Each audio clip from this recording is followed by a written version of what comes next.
پہچان لیا جائے کہ یہ امت محمدیہ کا آدمی ہے تو انجام کیا ہوگا اس کا؟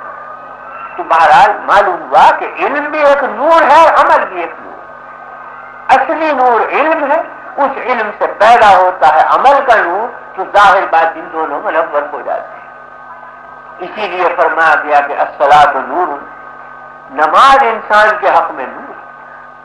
نماز پڑھنے والے کے دل کے اندر ایک تازگی ہوتی ہے، ایک روشنی ہوتی ہے، وہ اپنے قلب میں ایک ایسی قوت پاتا ہے جس سے حق و باطل کو پہچانتا ہے۔ عالم ہونے کی بھی زیادہ ضرورت نہیں، عامی سے عامی آدمی مگر نمازی ہے، پکا ہے دیندار، اس کا دل بتلائے گا کہ یہ چیز حرام ہے، یہ چیز حلال، مسئلہ تو نہیں جانتا مگر کھٹک پیدا ہو جائے گی اس کے دل میں۔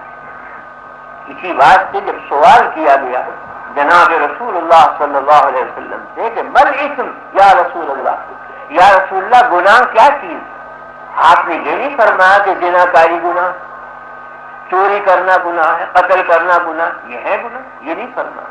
جب پوچھا گیا گناہ کیا چیز ہے، فرمایا ما حاک فی صدرک، جو تمہارے دل میں کھٹک پیدا کرے سمجھ لو کہ وہ گناہ، جسے تم بھرے مجمع میں آ کے انجام نہ دے سکو، شرمندگی محسوس کرو، سمجھ لو کہ کوئی سی ہے اس میں، کوئی کھوٹ ہے اس میں، بس اسے ترک کرو۔ لا ما یریبک الی ما لا یریبک، جو تمہارے دل میں کھٹک پیدا کرے اسے ترک کرو، جو بے کھٹ کے بات ہو اس پہ عمل کرنا شروع کر دو، جس کو بھرے مجمع میں سر اونچا کر کے کہو کہ ہاں میں نے یہ عمل کیا، جس میں ذرا بھی جھجک محسوس ہو سمجھ لو کہ اس کے اندر کچھ ہے کہ ضرور، اسے چھوڑ اسے ترک کر دو۔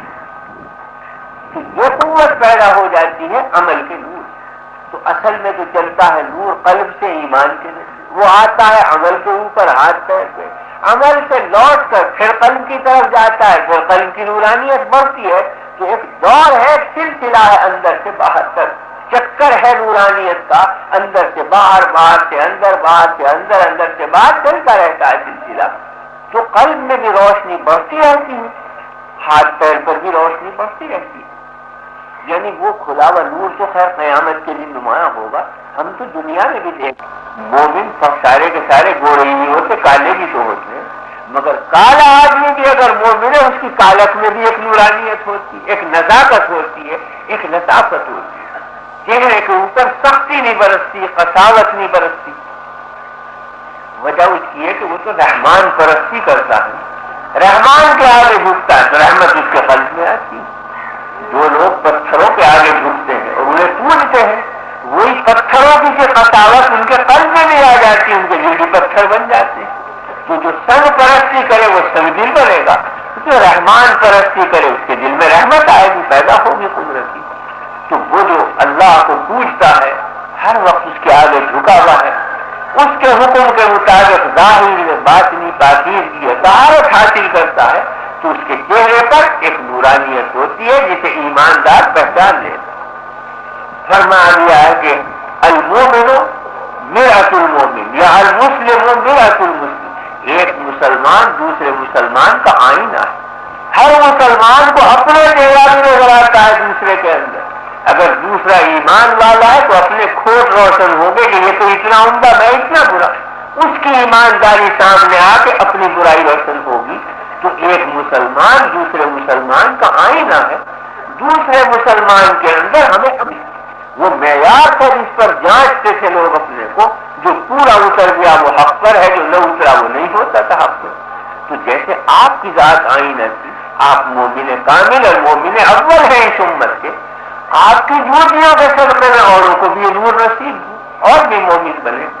تو ہر مومن کے اندر نورانیت ہے، وہ نورانیت کی ساتھ ایک چمکتا ہوا آئینہ ہے، دوسروں کا خوبی اور خرابی اور کھوٹ اور برائی اس میں کھل جاتی ہے کہ دنیا کے اندر بھی وہ نور اور وہ چاندنا محسوس ہوتا ہے وضو کا نماز۔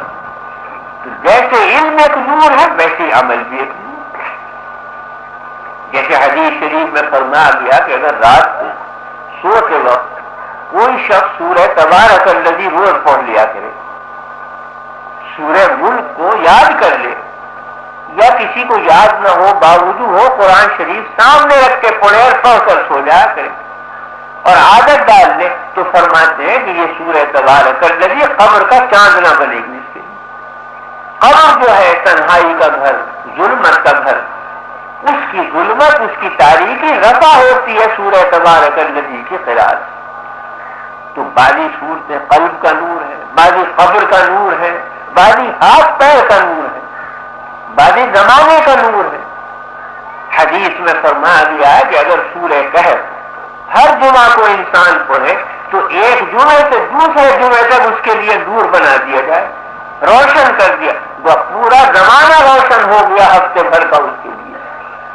تو قرآن کی آیتیں بعضی وہ ہے کہ جو زمانے کو روشن کرتی ہیں، بعضی آیتیں وہ ہیں جو مکان کو روشن کرتی ہیں، بعضی وہ ہیں جو دل کو روشن کرتی ہیں، بعضی وہ ہیں جو قبر کو روشن کرتی ہیں، بعضی وہ ہے کہ ان کا نور آخرت میں ظاہر ہوگا۔ تو ہر عمل کے اندر ایک نور ہے، ایک چاندنا ہے، ایک روشنی۔ تو علم بھی ایک نور، عمل بھی ایک نور۔ انسان پیدائشی طور پر یہ نور لے کے نہیں آتا، پیدائشی طور پہ تو اندھیرا لے کے آتا ہے، جہالت کی ظلمت ہے قلب، ابھی نور نہیں اس کے اندر۔ اور جب جہالت ہے علم نہیں، تو علم کے چاندنی میں تو عمل کرے گا، جب علمی کی روشنی تو عمل سے کہاں سے ہوا، تو عمل کا بھی نور نہیں۔ تو جب آیا تو نہ اس میں ایمان کا نور ہے، نہ اس میں عمل علم کا نور۔ ہاں البتہ فطرت کا ایک نور ہے، یعنی فطرت اللہ نے سادات سلیم بنائی کہ اس میں قبول کرنے کی صلاحیت ہے نور کی۔ آئینہ ہے، خود روشن نہیں، مگر اتنی صلاحیت ہے کہ جب سورج کے سامنے کر دو تو سارا سورج اس کے اندر اتر آئے۔ تو حق تعالیٰ نے پیدائشی طور پر علم تو نہیں دیا انسان، مگر علم قبول کرنے کی استعداد اور صلاحیت دی۔ پیدائشی طور پر عمل تو لے کر نہیں آیا، مگر عمل کی قوت اور صلاحیت لے کر آیا۔ اسی بات سے اس کو ظلمت جہول کہا گیا ہے۔ یاد ہے وہ آیت قرآن کریم میں جو فرمائی گئی ہے کہ انا عرضنا الامانۃ علی السماوات والارض والجبال فابین ان یحملنها واشفقن منها وحملها الانسان انه کان ظلوما جہولا۔ ہم نے اپنی امانت پیش کی زمینوں پر، آسمانوں پر، دریاؤں پر، پہاڑوں پہ کہ تم قبول کرو۔ سب نے کانوں پہ ہاتھ دھرا، کہا ہم بے قوت نہیں آپ کی امانت کو اٹھانے کی، یہ جو علم و عمل کی استعداد رکھ رہے ہیں ہم میں کوئی قوت نہیں اٹھانے کی۔ دریا نے بھی کہہ دیا اتنا بڑا سمندر میں نہیں اٹھا سکتا، یہ اتنا بڑا آسمان اور 7 آسمان